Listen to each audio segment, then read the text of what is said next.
पूर्ण इंडिया दोन गोष्टीवर जिवंत आहे सध्या. ते म्हणजे कमोडिटी प्रोडक्ट आणि दुसरं म्हणजे सर्व्हिसेस.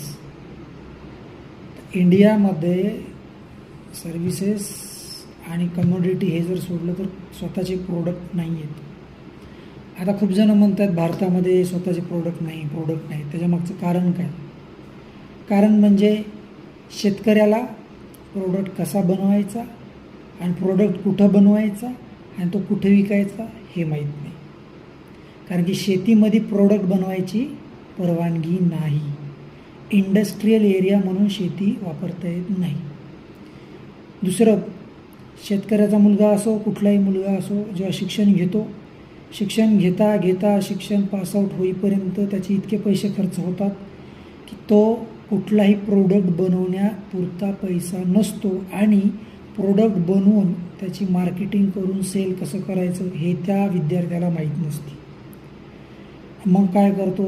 तो शोधतो जॉब. कुठला जॉब शोधतो? जे ट्रेडिशनल जॉब आहेत इंडियामध्ये, जे ट्रेडिशनल बिझनेस आहेत, जसं की जे कमोडिटी भारतात आणि सर्व्हिसेस आहेत भारतात, त्याच्यावरच जे ट्रेडिशनल बिझनेस आहेत त्याच्यात जॉब शोधतो.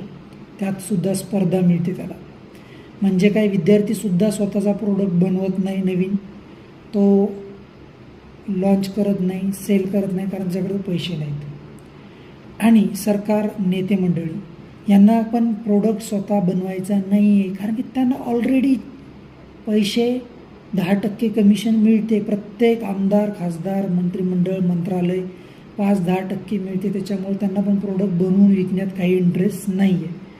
तर मग भारतात प्रोडक्टच नाही स्वतःचा, तर भारतात कशी ग्रोथ होईल?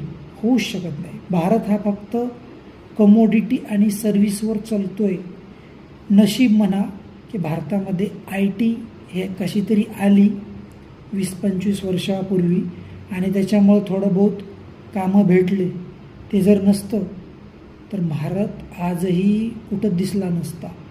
मित्रांनो, भारतात प्रोडक्ट बनवायसाठी शेतकऱ्यांना, शेती हे प्रोडक्ट बनवण्यासाठी इंडस्ट्रीयल एरिया म्हणून जाहीर करावा, तर शेतकरी स्वतः प्रोडक्ट बनवतील आणि ते सेल करतील आणि ते विक्री करतील.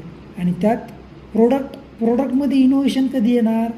जेव्हा एखादा बेसिक प्रोडक्ट बनव, त्याच्यावर रिसर्च होईल, नंतर त्याची प्रोडक्ट क्वालिटी वाढणार. आपल्याला जर जगासोबत स्पर्धा करायची असेल तर शेतकऱ्यांना, शेतजमिनींना